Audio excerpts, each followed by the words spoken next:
क्योंकि राम जी को लगा कि मैंने अपराध कर दिया, मैंने एक ऋषि पत्नी को अपने चरण की धूली दी है। मैं भले भगवान हूं पर मनुष्य धर्म का पालन कर रहा। मैं क्षत्रिय था और वो एक ऋषि पत्नी थी। मैंने चरणों का धूल दिया है, अपने चरण उसके मस्तक पर रखे हैं। तो ऐसा भगवान को लगता है मुझे पाप लग गया। तो उस पाप को धोने कहाँ जा रहे? गोस्वामी जी दर्शन करा रहे। चले राम लक्ष्मण मुनि संगा, चले राम लक्ष्मण मुनि संगा, गए जहाँ जग पावनी गंगा, गए जहाँ जग पावनी गंगा, जग पावनी गंगा, जग पावनी गंगा। भगवान गंगा की तट की ओर चले हैं। 2 मिनट के लिए कुछ सूचना हम लोग श्रवण कर ले, उसके बाद कथा को आगे बढ़ाएंगे। और आप लोग थोड़ा धैर्य धरिए, क्योंकि आज थोड़ा विलंब से कथा भी शुरू हुई है और आप लोग भी थोड़े विलंब से आए हो। हाँ, तो आप लोग को देर तो नहीं हो रही? कितने लोगों को घर जाने की जल्दी, वो हाथ ऊपर करो। क्या बात है, अपने लिए जोरदार ताली बजा लो। आप लोग वास्तव में पक्के वाले श्रोता हो। हाँ, ठीक है। तो अभी थोड़ी देर और कथा, और आज तो राम जी से धनुष तोड़वा दिया जाए कम से कम। हो जाए धनुष भंग की नहीं? क्या बात है, बोले रामचंद्र भगवान की। चलो अब तो भगवान निकल ही पड़े जनकपुर। देखो अब ठाकुर जी कहाँ तक पहुंचाते हैं। और तो अब जहां तक ठाकुर जी पहुंचाएंगे वहां तक पहुंचा जाएगा, क्योंकि आप लोग इतने भाव से सुनते हो ना कि कथा आगे बढ़ ही नहीं पाती है। हाँ, अब 3 दिन और बचे हमारे बीच में। जितना हो सके इस कथा को सुन लीजिए, जितना हो सके गा लीजिए, ताली बजा लीजिए, क्योंकि अब 3 दिन बीतेगा, 9 दिन पूरा होगा। हम बाल व्यास आपकी गांव से विदा हो जाएंगे और आप लोग तो अपने घर जाओगे, पर हम लोग को अगली कथा में जाना है। तो ये ठाकुर ने ऐसी ड्यूटी लगाई है, कहीं न कहीं जाना ही होता है। तो 9 दिन के बाद आपके इस गांव से 3 दिन और रहना आपके गांव में, फिर हम लोग विदा हो जाएंगे। अब ठाकुर जी न जाने फिर कब बुलाए न बुलाए, आपसे मिलना हो पाए न हो पाए तो ठाकुर जी जाने। पर कथा अब ठाकुर के हाथ में है, जहां तक चले ले चलेंगे। कुछ सूचना आप लोग श्रवण कीजिए, तब चलेंगे हम लोग कथा की ओर। बोले रामचंद्र भगवान की। बोलिए श्री हनुमान जी महाराज की जय। आज पितृपक्ष का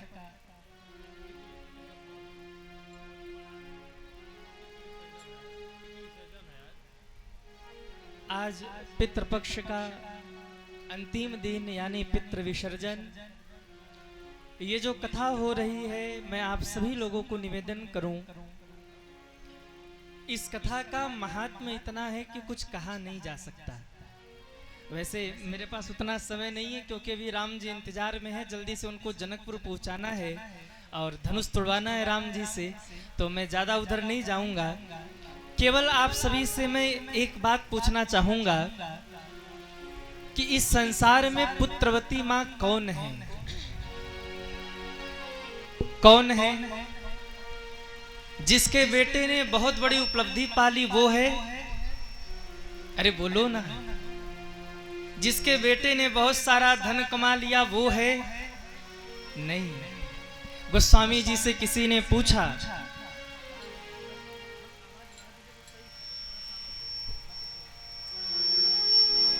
श्री राधे, गोस्वामी जी से किसी ने पूछा, बाबा इस संसार में पुत्रवती माँ कौन है? तो बाबा बोले, पुत्रवती जुबती जग सोई, पुत्रवती जुबती जग सोई, हो रघुपति भगत जासु सुत होई, रघुपति भगत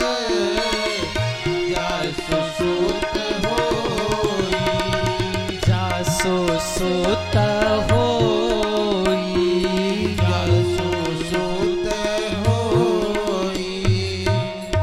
इस संसार में पुत्रवती माँ कौन है? बोले पुत्रवती जुबती जग सोई। कौन? रघुपति भगत जासु सुत हो। इस संसार में पुत्रवती माँ वही है जिसका बेटा भगवान का भगत बन जाए। अच्छा, भगत बनने का मतलब ये नहीं है कि कुर्ता पहन ले, धोती पहन ले, जोगिया वस्त्र पहन ले, बड़े बड़े जटा बांध ले, हाथ में माला ले ले और जंगल में जाके भजन करे। नहीं, भगत का मतलब ये नहीं है। भगत का मतलब भगवत भक्त हो जाए, धर्म परायण हो जाए। और एक बात मैं आप सभी को और कहूं, अगर कुल में एक पापी जन्म ले लेना तो कई कई पीढ़ी आगे की और कई कई पीढ़ी पीछे की दुख पाती है, पर कुल में अगर एक भगवत भक्त जन्म ले ले तो कई कई पीढ़ी आगे की और कई कई पीढ़ी पीछे की वो तर जाती है। महाराज, मैं निवेदन करूं, ये जो कथा हो रही है,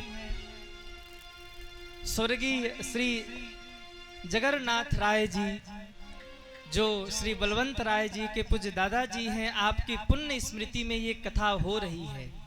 और मैं आप लोगों को निवेदन करूं, क्या इस कथा से इतने लोगों का ही कल्याण हो रहा है? अरे बोलो ना, क्या इस कथा से केवल राय परिवार का ही कल्याण हो रहा है? नहीं, जहां तक भी ये माइक से आवाज जा रही या जितने लोग भी इस कथा को सुन रहे, इस कथा को सुन करके आप सभी का जीवन तो धन्य धन्य हो ही रहा है। साथ में पितृलोक में बैठे वो पितृलोक भी आपको हृदय खोल करके आशीर्वाद दे रहे हैं। दोनों हाथ उठा करके कह रहे होंगे, बेटा खुश रहो, प्रसन्न रहो, आबाद रहो, जो तुमने इतना धर्म का काम किया। और स्वर्गीय श्री जगन्नाथ राय जी, जिनके पुण्य तिथि पर ये आयोजन हुआ, आपके पुत्र श्री राम उग्रह राय जी, स्वर्गीय राम मिलन राय जी, श्री आत्मा राय जी, श्री यशवंत राय जी, और जिसमें हमारे श्री बलवंत राय जी, आपके बारे में क्या कहना। पेशारा में कथा हो रही थी, आप आए मिलने महाराज जी, कथा हम भी सोच रहे कि अपने यहाँ करवा दे। और जगह होता है ना, तो पहले ये होता है जगह दिखाओ, रहने का जगह दिखाओ, व्यवस्था दिखाओ, तब कथा होगी। लेकिन मैं आपको सत्य कहता हूँ, जब बलवंत राय जी ने कहा महाराज जी कथा करनी है, तो न तो हमने रोका और न तो गुरु जी ने रोका, एक ही बार में हो गया कि आपके यहाँ कथा होगी। नहीं तो पहले जगह देखने जाते गुरुजी, या कोई साथ में जाए, जगह देखे, व्यवस्था देखे, तब कथा के लिए हाँ कहें। पर बलवंत राय जी ने जब कहा गुरुजी कथा करवानी है, एक ही बार में कथा के लिए हाँ हो गई। और आज आपके इस गांव में ये मंगलमयी श्री राम कथा आयोजित हो गई। तो मैं चाहूंगा एक बार हमारे श्री बलवंत राय जी और आपके पूरे परिवार के लिए आप लोग एक बार जोरदार ताली बजाइए। मेरी व्यासपीठ से पूरे राय परिवार को बहुत बहुत साधुवाद है। और एक बात और मैं आप सभी को कहूं, घर में अशांति है, घर में परेशानी है, आर्थिक तंगी है, तो ये सब क्यों है? क्योंकि हमारे पितृ नाराज हैं। ध्यान देकर सुनना, भगवान कोई धन नहीं देते, भगवान कोई गाड़ी बंगला नहीं देते, भगवान शांति नहीं देते, भगवान तो अपनी भक्ति देते हैं। पुत्र पौत्र, घर में शांति, सुख, धन की वृद्धि, ये जितने वैभव है ये कौन देते हैं? बोले जब हम धर्म करते हैं तो ये धर्म सीधे देवताओं को मिलता है। और देवता लोग वहां पितृलोक में हमारे पितरों का जो धर्म करते हैं, उनके पितरों का बाजे गाजे के साथ स्वागत करते हैं। और जब उनका वहां स्वागत होता है तो वो आशीर्वाद देते हैं, बेटा तुमने ये धर्म किया जिसके कारण इतना मेरा सम्मान यहाँ पर हुआ, इसलिए हमारा आशीर्वाद है फलो फूलो और खूब आगे बढ़ो। तो यहाँ जितने लोग कथा को सुन रहे, आज पितृ विसर्जन और कल से नवरात्रि का प्रारंभ, ये अद्भुत संगम, ये अद्भुत पुण्य फल की प्राप्ति आप सभी को यहाँ से हो रही है। राय परिवार को, आप सभी को मेरी व्यासपीठ से साधुवाद। कल जैसा कि पूज्य दीदी जी ने कहा था कि हमारी जन्मभूमि राजापुर में जो मंदिर का निर्माण हो रहा, उस मंदिर में आप सभी कुछ न कुछ सहयोग जरूर करें। तो बहुत से भक्त ऐसे हैं जो इस पितृ पक्ष या पितृ विसर्जन, आप कह लीजिए पितृ विसर्जन के दिन अपने धन को श्री हनुमान जी महाराज के चरणों में समर्पित किए। और देखो आज के दिन दान का विशेष महात्म्य होता है। जो हम धर्म करते हैं, जो हम दान करते हैं, जो हम सत्कर्म करते हैं, ये सीधे पूर्वजों को मिलता है जाकर वहां। तो मैं आप सभी को निवेदन करूं, श्री राम जी शर्मा मेहौड़ा से आपकी ओर से गुप्त दान, श्री राम उदय राय जी आपकी ओर से गुप्त दान, आपके लिए एक बार जोरदार ताली आप सभी बजाइए।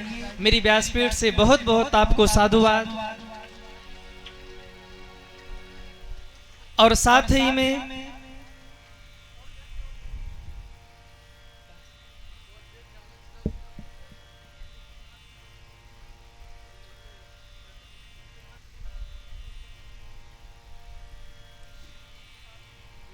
जानकी साहू जी ईसापुर से आपकी ओर से 501 रुपए का सहयोग, आपके लिए जोरदार ताली आप सभी बजाइए। श्री इनराजी साहू जी शिवनगर से आपकी ओर से 501 रुपए का सहयोग, आपके लिए जोरदार ताली आप सभी बजाइए। श्री राजेश्वर राय जी आरा से आपकी ओर से 1001 रुपए का सहयोग, आपके लिए जोरदार ताली आप सभी बजाइए। श्री बच्चा राय जी सनी मेहौड़ा से आपकी ओर से 501 रुपए का सहयोग, आपके लिए भी जोरदार ताली आप सभी बजाइए।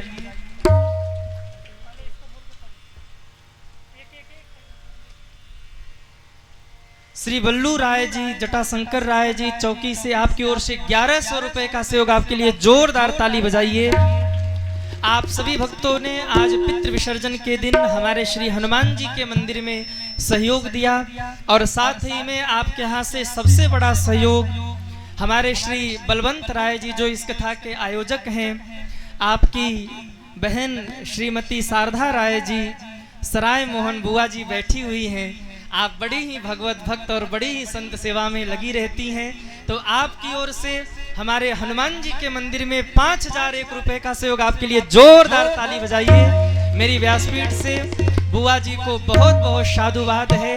ये जो दान आपने किया, आज सुबह में ही चर्चा हो रही थी, बोले महाराज जी ये जो दान हम कर रहे हैं ये अपने पितरों के लिए, तो मैं कहूँ आपके द्वारा आज के दिन दिया गया 1-1 रुपया सीधे पितरों को मिल रहा है। ये अमर हो रहा है, ये यहाँ भी काम आएगा और वहाँ भी काम आएगा आप सभी को।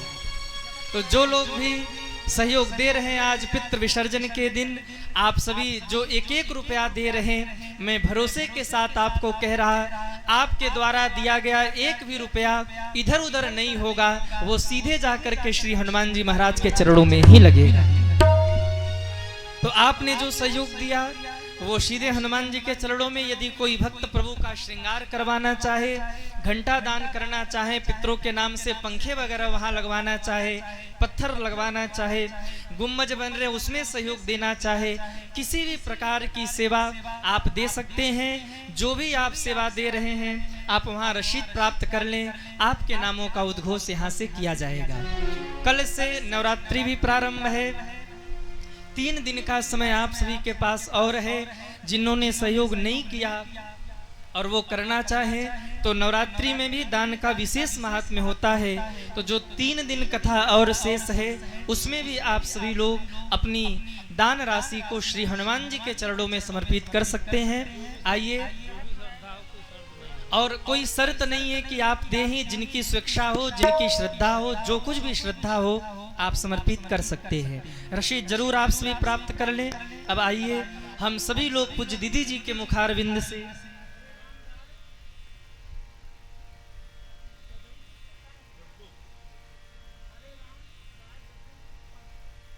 हरे राम राय गद्दूपुर से आपकी ओर से 501 रुपए का सहयोग, आपके लिए जोरदार ताली आप सभी बजाइए।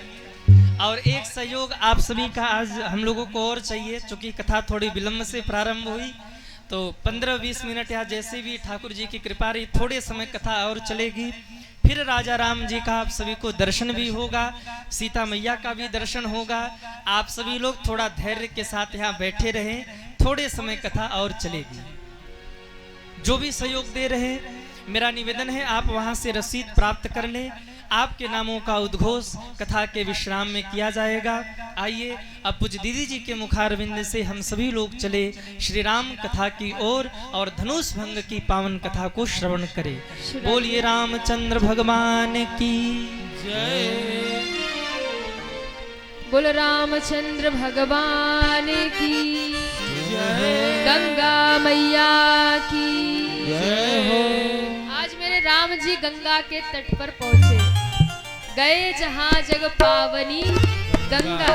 गंगा जी में स्नान किया है, दान किया है और गुरुदेव के सामने बैठ करके आज राम जी ने कथा सुनी है। महाराज बताओ गंगा धरती पे कैसे आई? राम जी ने जैसे ही पूछा, गुरु जी ने कहा, राम जी आप वैसे जानते तो सब हो, लेकिन फिर भी बच्चों की तरह पूछ रहे हो तो बड़ों की तरह मुझे बताना ही पड़ेगा।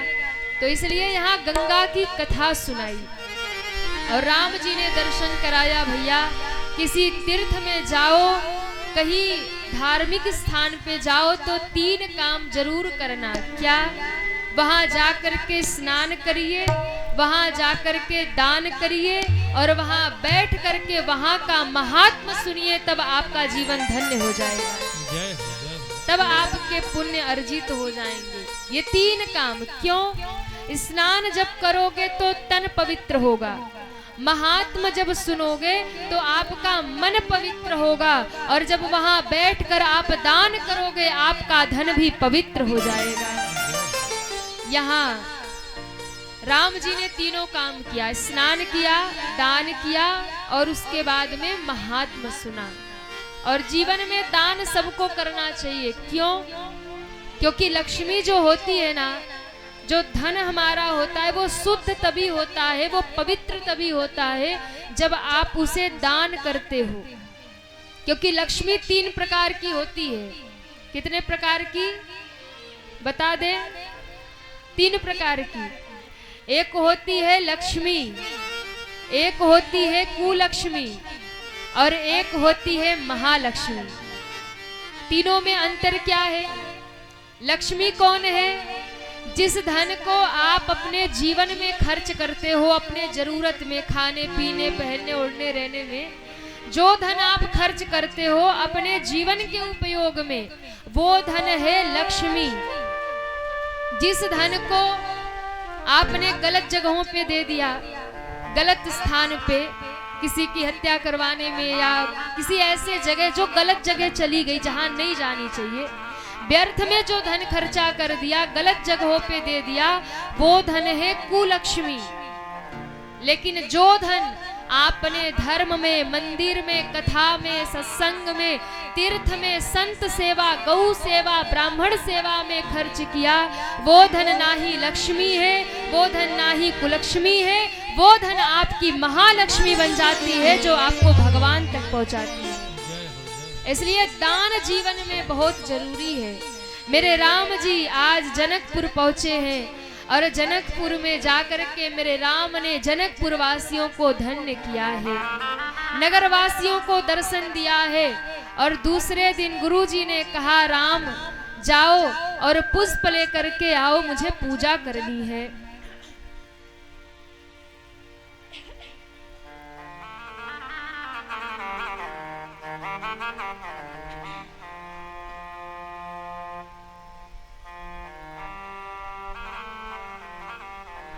बोल रामचंद्र भगवान की जय।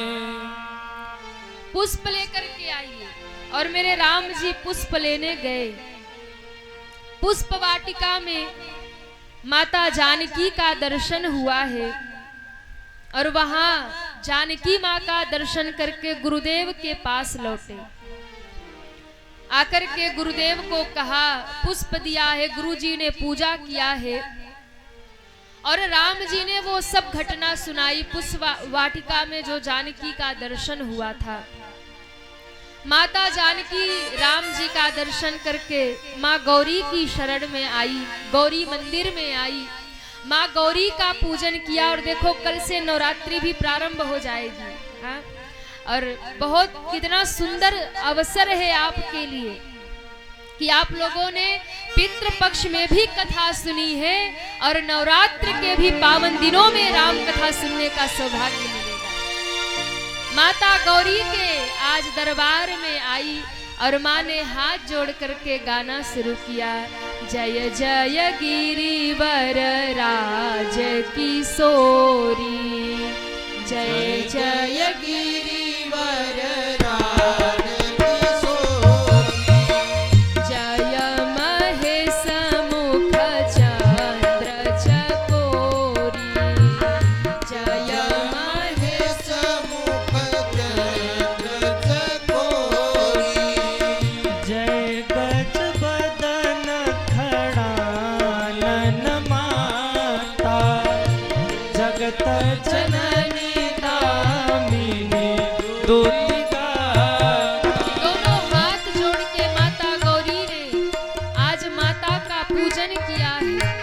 और जब पूजन किया है तो गौरी मैया प्रसन्न हो गई और प्रसन्न होकर के माता गौरी के गले में जो पुष्पों की माला थी वो आज माता सिया के ऊपर गिरी है और गौरी मैया ने सिया मैया को आशीर्वाद दे दिया।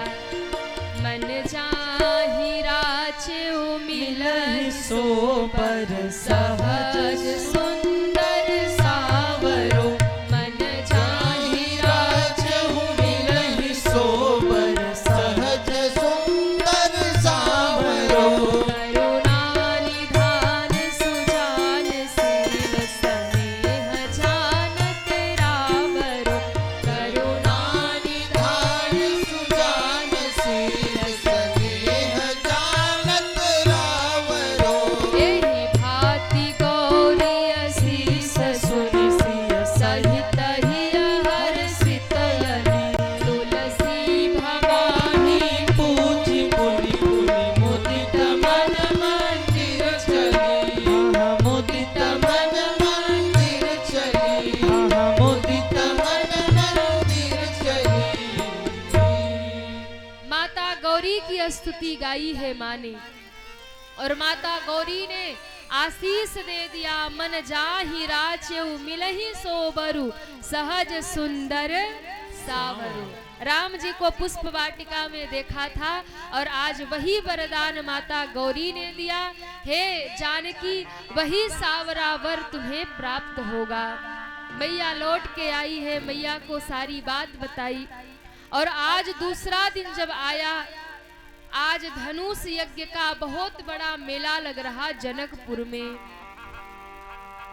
आज सुबह का सूर्य माता जानकी का भाग्य लेकर उदित हुआ।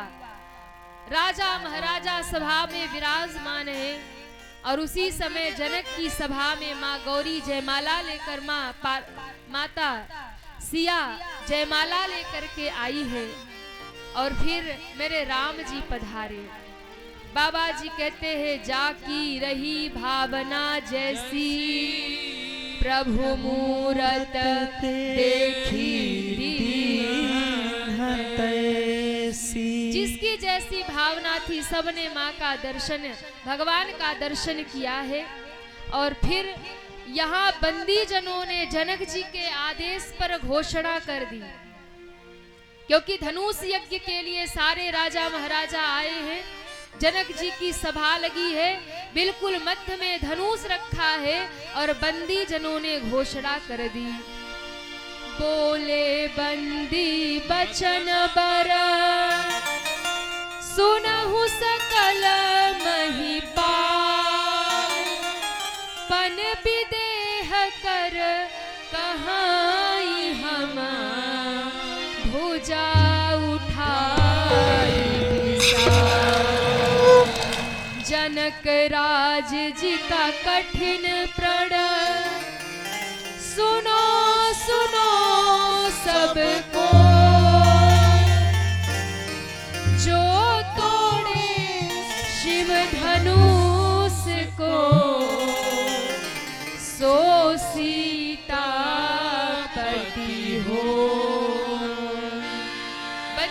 उन्होंने घोषणा कर दी, क्या? जनक राज जी का कठिन प्रण। क्या प्रण है? जो तोड़े शिव धनुष को सो सीतापति। जो भी इस धनुष का खंडन करेगा, इस धनुष पर प्रत्यंचा चढ़ाएगा, उसी को आज जानकी वरण करेंगे।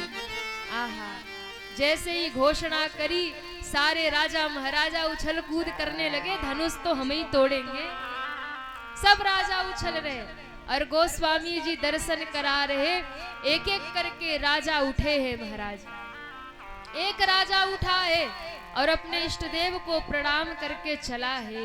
चले इष्ट देवन सिर नाई, चले इष्ट देवन सिर नाई, चले इष्ट देवन सिर नाई, चले इष्ट देवन सिर नाई। राजा खड़ा हुआ, अपने इष्ट देव को प्रणाम किया और चला धनुष की ओर। महाराज अभिमान में भर के धनुष तो हम ही उठाएंगे। और जैसे धनुष उठाने गया, उठाने की बात तो दूर, महाराज धनुष को हिला भी नहीं पाया। और जब धनुष हिला डुला नहीं तो सिर लटका के आके बैठ गया। बगल वाला राजा सोच रहा, ये नहीं उठा पाया पर हम तो उठा ही लेंगे। उठा है दूसरा राजा, और जैसे ही पड़ोसी राजा जा रहा तो जिससे नहीं उठा वो बैठा बैठा भगवान से प्रार्थना कर रहा है, हे भगवान, हमसे नहीं उठवाया कोई बात नहीं, मेरे पड़ोसी से भी मत उठवाना, 1.25 मन लड्डू रोज चढ़ाऊंगा। पड़ोसी से मत उठवाना। भगवान कहते चिंता मत कर, नहीं उठवाऊंगा। एक एक राजा जा रहे, अपना बल अनुमान कर रहे, पर धनुष किसी से उठ नहीं रहा। और कहते हैं जब सारे राजाओं ने आजमाया और किसी से धनुष नहीं उठा, तब 10,000 राजा एक साथ खड़े हो गए। कितने राजा? 10,000। सबने कहा भैया देखो अकेले अकेले नहीं उठ रही, तो हम सारे लोग मिल के उठाएंगे तो जल्दी उठ जाएगा, क्योंकि 10,000 लोग हैं, अब इतना बल है तो उठ जाएगा। तो एक ने कहा भैया एक बात बताओ, 10,000 मिलके जोर लगाएंगे और जोर लगेगा तो धनुष उठेगा ही, उठ जाएगा मान लो। तो एक बात बताओ, जब धनुष उठ जाएगा तो हम हैं 10,000 और सीता है एक, तो महाराज किसका मान्य होगा कि किसके बल से उठा है और किससे विवाह होगा? क्योंकि इतने राजाओं से जानकी तो एक है, तो धनुष उठ जाए तो विवाह किससे होगा? मूर्ख राजा थे सभी। एक ने कहा भैया एक काम करो, क्या पहले धनुष को उठा लेते हैं, उसे तोड़ लेते हैं और धनुष उठने के बाद आपस में युद्ध करेंगे, और युद्ध करते करते करते करते अंत में जो बचेगा वो जानकी से विवाह कर लेगा। 10,000 खड़े हो गए और गोस्वामी जी लिखते हैं, भूप सहस 10 एक ही 12, भूप सहस 10 एक ही 12, भूप सहस 10 एक ही 12, भूप सहस 10 एक ही 12, लगे उठावन टरही नटारा, लगे उठावन टरही नटारा, लगे उठावन टरही नटारा। 10,000 राजा खड़े हो गए, धनुष को हिला रहे, पर गोस्वामी जी कहते हैं लगे उठावन टरही नटारा, लगे उठावन टरही नटारा, डराई न सांभू सरासर कैसे, डरहि न शंभु सरासन कैसे, कामी बचन सती मन जैसे, कामी बचन सती मन जैसे। 10,000 राजा खड़े हो गए, धनुष को उठाने लगे, लेकिन बाबा जी कहते हैं लगे उठावन टरही न टारा। महाराज उठाने की बात तो दूर है, 10,000 राजा मिलकर के भी धनुष को हिला नहीं पाए। और बाबा जी कहते हैं जब 10,000 राजा भी मिलकर धनुष नहीं उठा पाए, तब आज जनक जी के आंखों में आंसू आ गए। गमछे से मुंह छिपा के जनक जी रो पड़े। क्यों? उस पिता की स्थिति क्या होगी। बिटिया जयमाल लिए बैठी हो और 10-10 हजार राजा मिलकर धनुष ना उठा पा रहे। आज जनक जी के आंखों में आंसू आ गया, लेकिन ये योगी राज जनक है, ये कर्म वालियों की भूमि है। जनक जी ने सोचा बैठकर रोने से तो काम चलेगा नहीं, इसलिए तुरंत आंसू पोंछे हैं और सीधे खड़े हो गए जनक महाराज। और खड़े होकर के आज उन राजाओं को फटकार लगाई, हे देश देश के राजाओं महाराजाओं, देश देश के भूपति नाना, आए सुनी हम जोपन ठाना। मेरे प्रण को सुन करके सब आए हो, लेकिन मैं भूल गया था कि इस धरती पर कोई वीर बचा ही नहीं है। क्यों? जब से बाबा परशुराम का फरसा उठा, मुझे लगता है क्षत्राणियों ने वीरों को जन्म देना ही बंद कर दिया। लगता है इस धरती पर कोई वीर नहीं बचा, क्योंकि आज एक छोटा सा धनुष कोई उठा नहीं पा रहा। और जब कहा जनक जी ने कि वीर विहीन मही में जानी, मुझे लगता है ये धरती वीरों से खाली हो गई, इस धरती पे कोई वीर नहीं बचा है। इसलिए राजाओं, तजहु आस निज निज गृह जाऊ, क्योंकि लिखा न विधि वैदेही विवाह। अपने अपने घर लौट जाओ, मैं जान गया मेरी विधाता ने मेरी जानकी